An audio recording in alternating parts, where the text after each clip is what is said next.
नमस्कार, आप देख रहे हैं कि हरियाणा और दिल्ली हलचल में आप सभी का स्वागत है। मैं हूं आपके साथ रमेश जाखड़। चलिए नजर डालते हैं आज की हेडलाइंस पर। 134 ए के तहत बच्चों को दाखिला न मिलने से अभिभावकों ने सिरसा सचिवालय में डाला डेरा।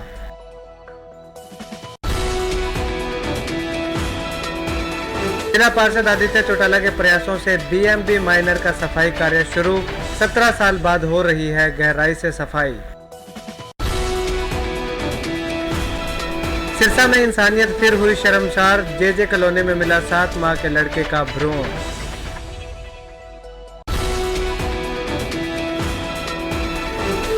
उप तहसील गोरीवाला के अनाज मंडी में सुविधाओं का अभाव। किसानों व मजदूरों ने मूलभूत सुविधाएं मुहैया करवाने की उठाई मांग। अब हलचल विस्तार से।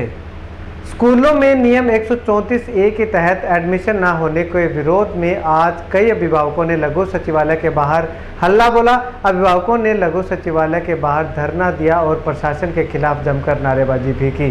इस मौके पर 2-5 आंदोलन के अध्यक्ष सत्यवीर हुड्डा भी मौजूद रहे। धारा 134 ए के तहत बच्चों के दाखिले न होने को लेकर अभिभावकों ने रोष जताया। साथ ही एडमिशन में भ्रष्टाचार होने का आरोप भी लगाया। अभिभावकों ने अपनी मांगों संबंधित मांग पत्र प्रशासनिक अधिकारियों को दिया। 2-5 आंदोलन के प्रधान सत्यवीर हुड्डा ने कहा कि सरकार ने 134 ए नियम में नए नियम कई शामिल किए हैं जो यथायथ गलत हैं। सबसे पहले 55% की कंडीशन, दूसरा सीटें कम करना, तीसरा जिस स्कूल में बच्चा पढ़ रहा है उसमें एडमिशन ना होना। हुड्डा ने कहा कि हम इसके विरोध में हैं और जब तक सरकार इन नियमों में बदलाव नहीं करती हम विरोध करते रहेंगे। आज पूरे प्रदेश में इसी तरह का विरोध प्रदर्शन हो रहा है। वहीं अभिभावकों ने एडमिशन प्रक्रिया में धांधली, भ्रष्टाचार करने का आरोप लगाया है। अभिभावकों का कहना है कि जिन बच्चों के मेरिट हैं उन्हें एडमिशन मिल रहा है, जबकि जिन बच्चों के कम अंक हैं उन्हें रिश्वत देकर पास किया जा रहा है।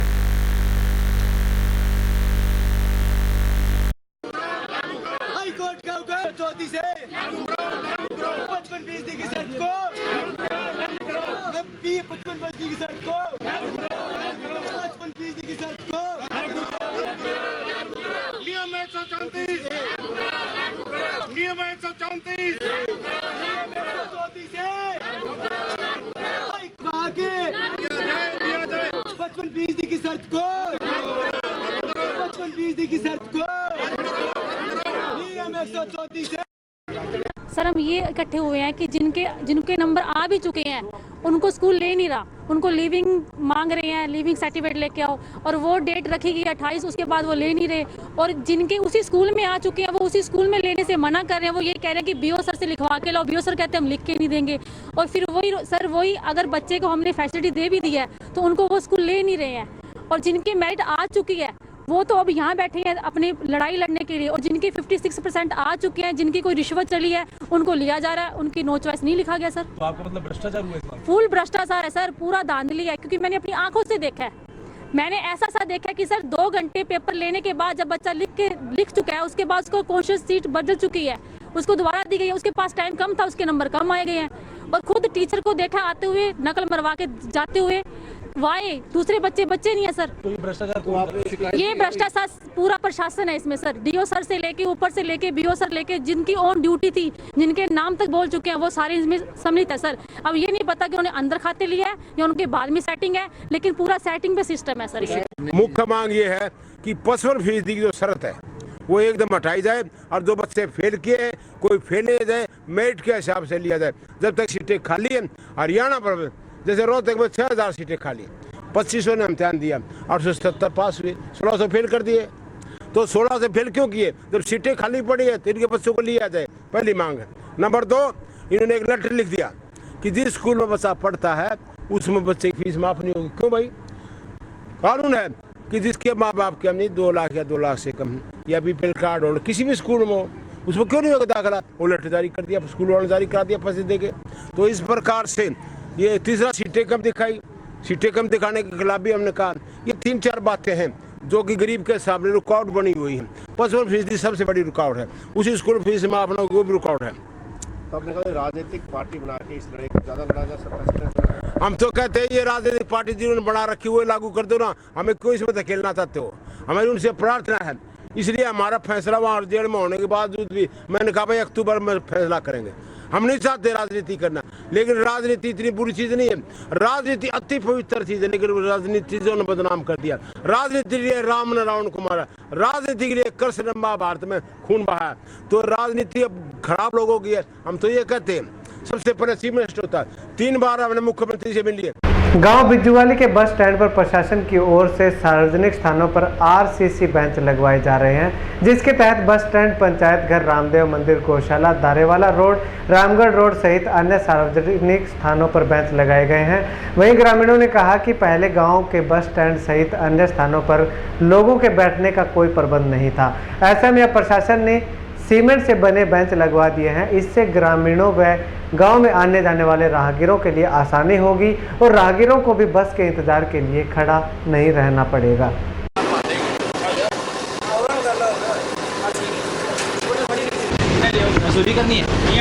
आ जाएगा बेटो इन ले रहा भी आज।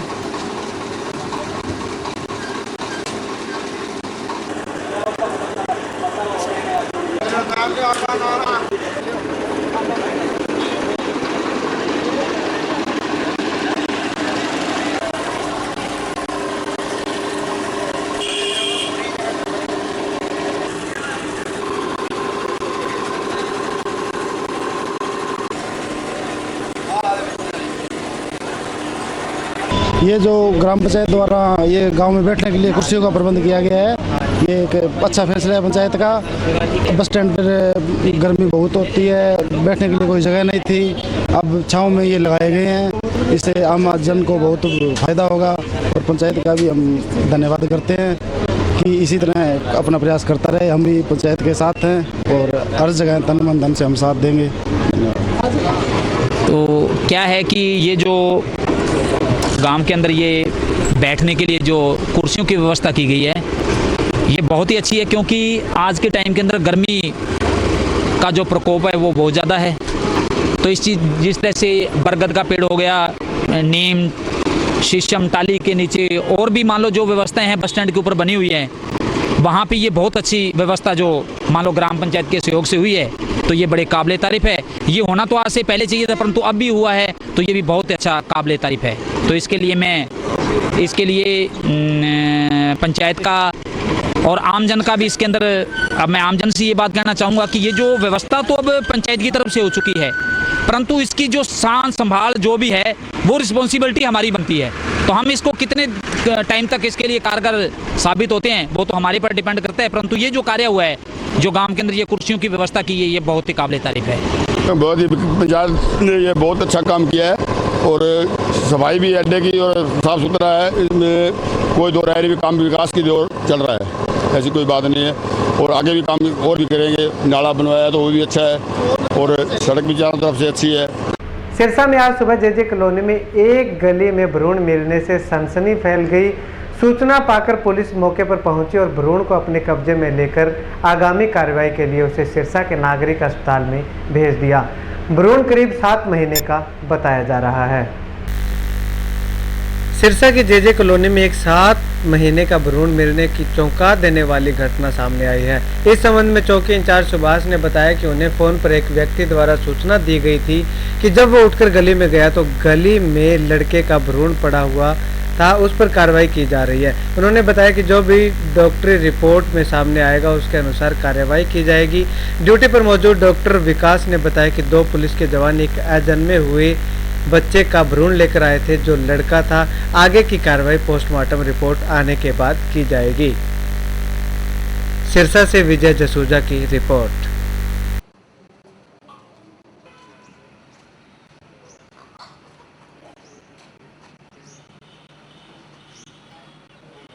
आज सुबह हमारे को बालकृष्ण नाम के व्यक्ति ने सूचना दी थी कि एक कोई लड़के का भ्रूण जो है ना गली में पड़ा है। भाई सुबह वो उठा तो उठा, उसने अपने गेट के आगे देखा गली में था, उन्होंने सूचना दी थी, हम उस पर कार्रवाई कर रहे हैं। करीब हो सकता है 6 माह के आसपास हो, बाकी डॉक्टर रिपोर्ट में आएगा जो भी है, डॉक्टर साहब बता पाएंगे। कार्रवाई 174 की कर रहे हैं और केस रजिस्टर भी करेंगे उसमें। ऐसे हमारे पास 2 पुलिस वाले थे, वो एक जन्मे हुए बच्चे को यहाँ लेके आए थे, जो कि हाल ही का जन्मा हुआ था, और उसको जो लेकर के और आगे की कार्रवाई के लिए हमने शुरू कर दिया है, और देखते हैं क्या है आगे। नहीं, लड़के का जो है जन्मा हुआ लड़का था, हाल ही का जन्मा हुआ लड़का था, और आगे पोस्टमार्टम रिपोर्ट में पता चलेगा कि जो भी कारण है उसमें सामने आएगा। उप तहसील गोरीवाला के अनाज मंडी में तमाम मूलभूत सुविधाओं का अभाव है। मंडी में गेहूं डालने के लिए पक्की जगह कम होने के कारण किसानों को काफ़ी परेशानी का सामना करना पड़ रहा है। उप तहसील गोरीवाला की अनाज मंडी में मूलभूत सुविधाओं के अभाव में किसानों व मजदूरों को काफ़ी परेशानियों का सामना करना पड़ रहा है। कहने को तो उप तहसील गोरीवाला है, लेकिन इस उप तहसील की अनाज मंडी में तमाम सुविधाओं का अभी तक अभाव है, तो थोड़ा सा अजीब जरूर लगता है। गोरीवाला उप तहसील की अनाज मंडी में गेहूं रखने की जगह पक्की न होने के कारण किसानों को काफ़ी दिक्कत होती है, और इसके साथ साथ मंडी में शेड की व्यवस्था न होने से किसानों को हर समय चिंता सताई जाती है, कहीं बारिश न हो जाए। फसल की बिजाई के समय भी किसान बारिश न होने की दुआ करते हैं, तो आप अंदाजा लगा सकते हैं कि किसान को उसकी फसल कितनी प्यारी होगी। ऐसे में किसान व मजदूरों ने प्रशासन से मांग की है कि मंडी की दोबारा से पैमाइश कर पूरी मंडी को पक्का किया जाए, और मंडी में काम करने वाले मजदूरों का भी कहना है कि मंडी में किसी भी तरह की सुविधा नहीं होने से उन्हें काफ़ी सारी परेशानियों का सामना करना पड़ रहा है। अब देखना यह होगा कि प्रशासन इस पूरी कार्रवाई को कब तक अंजाम दे पाता है। डबवाली से चरणजीत मेहरा की रिपोर्ट। किसानों को बहुत भारी दिक्कत हो रही है। मैं डबवाली से अनाज मंडी में से काम कर रहा हूँ, मजदूर हूँ। तो क्या क्या परेशानी आती है? परेशानी हमें जी यहाँ थोड़ी जगह की दिक्कत बहुत ज़्यादा। तो प्रशासन से मांग के? हाँ जी, मांग हमने बहुत बार की है। नहीं, अब मांगे क्या मांगे आपकी? अब जे तो जी प्रशासन को जो हमने सेक्रेटरी साहब महोदय को, डीसी को, सभी को हमने एक दफ़ा बुलाया भी था यहाँ, उनसे अनुरोध भी किया था, लो जी हमारी ये समस्या दूर की जाए। तो यहाँ पे क्या काम करते हो आप? क्या मैं अनाज मंडी में काम करता हूँ। तो परेशानी क्या क्या आती है? परेशानी तो जी लैटरिन का भी है, ऊपर छतरी नहीं है, क्या नाम है, 4 सवेरे बाउंड्री भी चाहिए, यही कुछ चाहिए। नाम संदीप कुमार जी। सुविधा है जी, कोनी ग्राउंड हुई तो हो गया पक्को, बाकी कच्चो है, गेहूं देवा बर्बाद हो भोग रहा है। कणक ले गया जी। कणक ले गए तो खाने किसानों ने क्या परेशानी आई है जी, वो पक्को होना चाहिए, पलड़ा में रितानी पड़ा है, पल्ली होती है उस पर ट्राली और रिताते हैं। हाँ जी, अब बताइए। ये कच्चे में पड़ा है, ये मंडी वहाँ तक पक्की होनी चाहिए पहली बार। बाकी लाइट जी की है यहाँ भी, एक इधर होनी चाहिए, एक उधर होनी चाहिए, रात को लाइट ज़रूरी है। अच्छा, दूसरी बात ये है ना, पानी का तो चलो ठीक है, इधर है, बाकी गाड़ी लोड करने के लिए माल पड़ा है, थोड़ा कम आ रहा है, उठाई माल उठ रहा है। प्रशासन से सानू जी मंडी में थोड़ी जी अड़चनी है जी, छां नहीं है, तो कोई मलकान सड़ नाज बहुत खराब हो जाता है साडा जी। फिर कई साल ही हो गए थे गोरिया मंडी में आउंदियां नूं, सानू जी इस गल दी बहुत जी प्रॉब्लम है जी। सरकार तो की मंग कर दें? मंग जानी है जी, मतलब कोई मतलब छां का प्रबंध हो जाए जी, कोई पक्का जो मतलब भी पत्थर लग जी, साढ़े दाने जिमीदार ना बर्बाद हो जी। अस जी झाड़ू मारते रहने जी, ना अद्धे पल्ले पैंदी है जी, है खेतों में जी रुड़ के आने जी, इतना फिर रुड़ते हैं जी, असीं सानू कोई फायदा नहीं है जी। उप तहसील गोरीवाला में अनाज मंडी में गेहूं की फसल है जो काफ़ी दिनों से आ रही है, जहाँ यहाँ पे जो मजदूरों व किसानों को जो मूल सुविधाएं मंडी के अंदर होनी चाहिए वो यहाँ पे नहीं है। किसानों का कहना है कि यहाँ पे मंडी कच्ची होने के कारण जो गेहूं की फसल है वो कच्चे में डालनी पड़ती है, और यहाँ पे पानी व शेड की सुविधा भी नहीं है, जिससे मजदूरों व किसानों को परेशानी आती है। भाजपा महिला मोर्चा की जिला अध्यक्ष एवं ऐलनाबाद पंचायत समिति सदस्य निताशा राकेश सिहाग मंगलवार को गांव किशनपुरा के राजकीय प्राथमिक पाठशाला में निरीक्षण के लिए पहुंची। यहां निताशा ने बच्चों से वर्णमाला पूछते हुए अक्षर ज्ञान जाना, जिसके बाद कहा कि सरकारी स्कूलों में बच्चों का स्तर देखकर उन्हें बहुत खुशी हुई है। सरकारी स्कूल में निरीक्षण करने पहुंची महिला भाजपा नेत्री निताशा सिहाग ने बताया कि इस निरीक्षण के दौरान उन्होंने जाना कि जिस भी बच्चे का जन्मदिन हो उसे सेलिब्रेट करने की परंपरा अच्छी लगी। इसके अलावा कुछ सुधारात्मक कदम की जरूरत बताई और गैस सिलेंडर उपलब्ध होने के बावजूद चूल्हे पर लकड़ी के ईंधन से बच्चों को भोजन तैयार हो रहा था। प्रतिदिन मिड डे मील तैयार करने वालों के साथ साथ बच्चों पर स्वास्थ्य पर भी इसका प्रतिकूल असर पड़ता है। वहीं धुएं से वायु प्रदूषण भी होता है। इसके अलावा पाया कि अध्यापक पूरे महीने में केवल 9 दिन स्कूल आया। इस पर निताशा ने कहा कि स्टाफ की पहले से ही कमी है और ऊपर से किसी स्टाफ का इतना लंबा समय अवधि स्कूल में न आना बच्चों की पढ़ाई को खासा परेशान करता है और खासी प्रभावित होती है। अध्यापन को टीचर केवल नौकरी ना समझे, अध्यापक का समाज पर बहुत ऊंचा दर्जा होता है। इसलिए अपने अध्यापन के पेशे को सामाजिक दायित्व बोध के साथ निभाए तो देश के नव निर्माण में बड़ा योगदान होगा। जिला अध्यक्ष स्कूल में बनी रसोई में गई और मिड डे मील का सामान भी जांचा तो पहले पड़े चावल की क्वालिटी बेहद खराब दिखी, तो जिसके बाद स्कूल इंचार्ज से पूछा भी गया। भविष्य में ऐसी शिकायत नहीं आने के लिए कहा और निताशा बोली कि जरूरत पड़ी तो उच्च अधिकारियों से बात की जाएगी।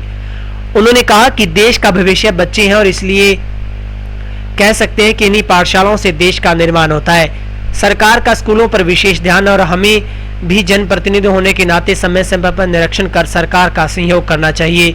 निताशा ने कहा कि जिस प्रकार कोई संस्थान का मालिक संभाल रखता है वैसे ही जनप्रतिनिधि का फर्ज बनता है कि वह अपनी सभी सरकारी संस्थाओं की संभाल करे। इलाहाबाद ब्यूरो डेस्क के हरियाणा।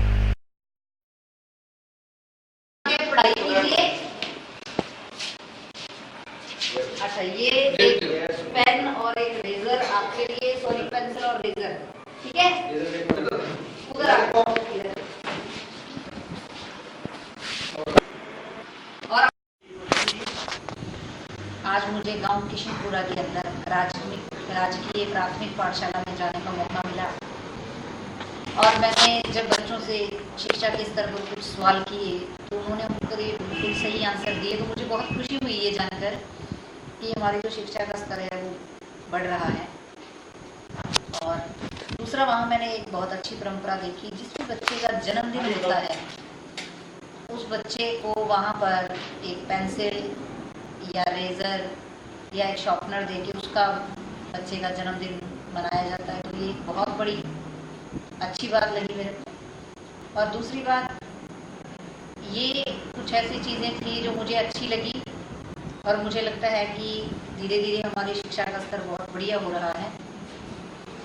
दूसरा, जब मैंने मिड डे मील के अंदर जाके खाने बनाने का सिस्टम चेक किया तो उसमें मुझे एक कमी नज़र आई कि हमारी सरकार ने जब हमें मिड डे मील के अंदर खाना बनाने के लिए गैस सिलेंडरों की जो सहायता दे रखी है उसको हम इस्तेमाल नहीं कर रहे हैं। उसकी बजाय लकड़ी के चूल्हे का इस्तेमाल किया जा रहा था, जिसकी वजह से धुआं जो निकलता है उससे प्रदूषण तो होता ही होता है, साथ में बच्चों की हेल्थ और उन खाना बनाने वाली जो महिलाएं हैं उनकी सेहत पर बहुत बुरा असर होता है।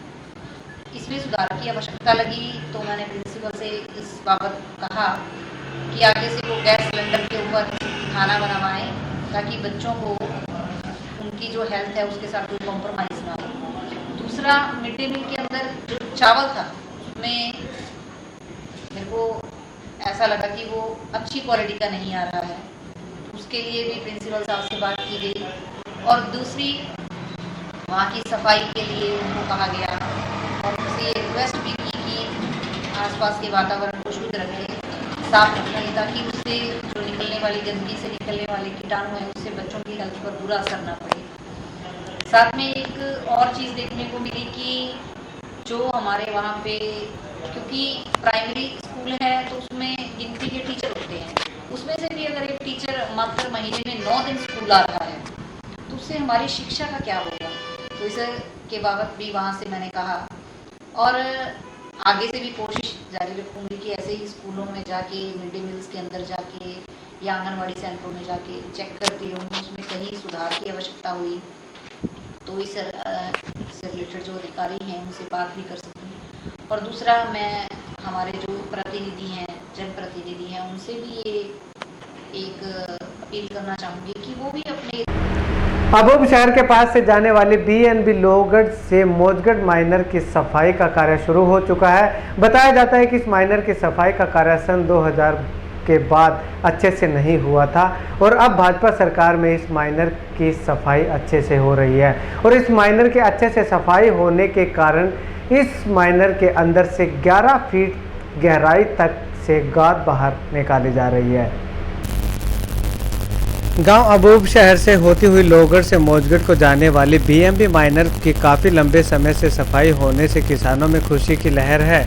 माइनर की सफाई का जायजा लेने पहुंचे जिला पार्षद आदित्य चौटाला का कहना है कि इस माइनर की सफाई करीब 17 सालों बाद हो रही है और इस माइनर की क्षमता 1700 क्यूसेक पानी की है, लेकिन गहराई से सफाई ना होने के कारण इस माइनर में केवल 300 क्यूसेक पानी छोड़ने पर ओवरफ्लो होने का खतरा मंडराता रहता है। आदित्य चौटाला का कहना है कि इस माइनर में करीब 17 सालों बाद गहराई से सफाई इस भाजपा सरकार में करवाई जा रही है। इससे पहले सफाई तो हुई लेकिन केवल औपचारिकताएं पूरी करने मात्र तक सीमित रह गई। कागजों में माइनर की पूरी सफाई हो गई, लेकिन असलियत में जब पानी छोड़ा गया तो 1700 क्यूसेक की बजाय 300 क्यूसेक पानी छोड़ते ही माइनर भर जाता है। लेकिन इस बार भाजपा सरकार में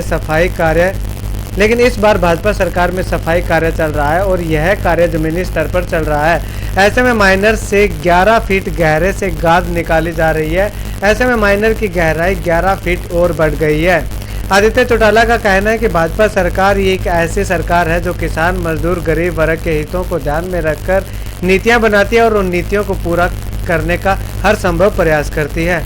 इसके साथ ही हम आपको बता दें कि किसानों की फसल बिजाई का समय चल रहा है। ऐसे में यदि नहरों की सफाई हो जाए और नहरों में पानी आ जाए तो किसानों को काफ़ी राहत मिलेगी। डबवाली से हेमराज बिरट की रिपोर्ट। हाँ जी, बागरा मेन ब्रांच की सफाई 401 से 449 जुलाई तक की हम करा रहे हैं। पहले इसकी 2010 में सफाई हुई थी और काफ़ी ज़्यादा इसमें सिल्ट है, 8 से 10 फुट तक और एवरेज। उसकी सफाई हमारा ये मशीन चल रही है, मौके पर सारी बेड तक इसकी सफाई करवा रहे हैं। तो कितने वक्त तक उम्मीद है कि ये काम पूरा हो जाएगा? अप्रोक्सीमेट 15 दिन में काम हमारा कंप्लीट हो जाएगा। और ये इस तरह से रेगुलर आगे ना जमा हो, कोशिश करेंगे हर साल इसको सफाई कराते रहें मशीन के द्वारा।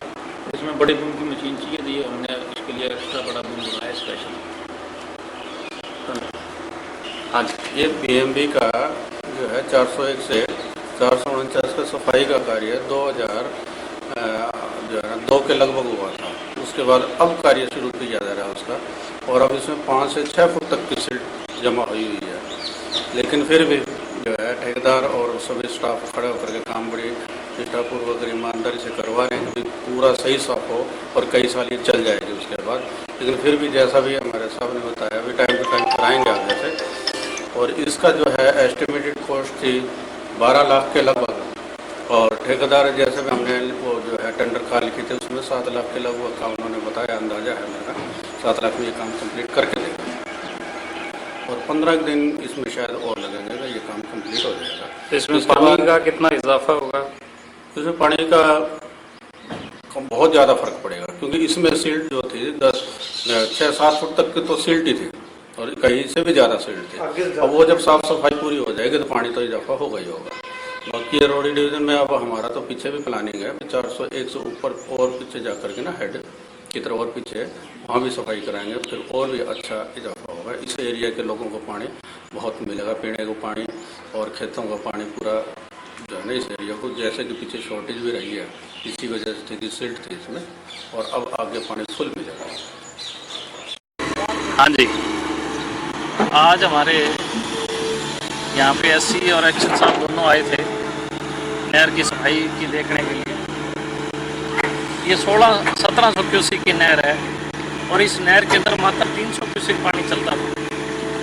11 फुट इसमें सिल्ट है, अब आप देख सकते हो कितनी सिल्ट। ये सारी सिल्ट जो है इसके अंदर 11-11 फुट की थी। 15 साल से कभी आज तक नहर की सफाई नहीं हुई और ये 15 साल बाद सफाई हो रही है मौजगढ़ हेड से लेके लोहगढ़ हेड तक। और अगर इस तरीके की सफाई व्यवस्था समय समय पर सरकार करती रहे तो किसानों को जो पानी है उनको पूरी मात्रा मिलेगा, और पूरी मात्रा में किसानों को पानी मिलेगा तो किसानों की फसल खराब नहीं होगी। पानी ना होने के कारण जो उनको दिक्कतें आती हैं वो सारी दिक्कतें दूर हो जाएंगी। आज आप हालात हमारी इस बीएमबी के हालात आप देख सकते हो कि जिस बीएमबी के अंदर 1700 क्यूसिक पानी आना था उसमें 300 क्यूसिक पानी से फालतू नहीं आ सकता। इसी से आपको पता लग सकता है कि आज तक की जितनी भी सरकारें रही हैं वो कितनी गंभीर थी किसानों के मामलों में। मैं धन्यवाद करता हूं और मैं बड़ा खुश हूं इस बात से कि जो ये आज काम चल रहा है इस नहर का, इसी प्रकार सभी नहरों का ऐसा कार्य चलता रहे तो शायद किसानों को बहुत लाभ मिलेगा। और किसानों को वाकई में इस सरकार से बहुत उम्मीद है और मैं भी चाहूँगा कि सरकार किसानों के प्रति गंभीर रहे और इसी तरीके के कार्य करते रहें ताकि किसान खुशहाल रहे। धन्यवाद। तो दोस्तों आज के डेली हलचल में बस इतना ही। कल फिर मिलते हैं नई हलचल के साथ। मुझे दीजिए इजाज़त। देखते रहिए के हरियाणा। नमस्कार।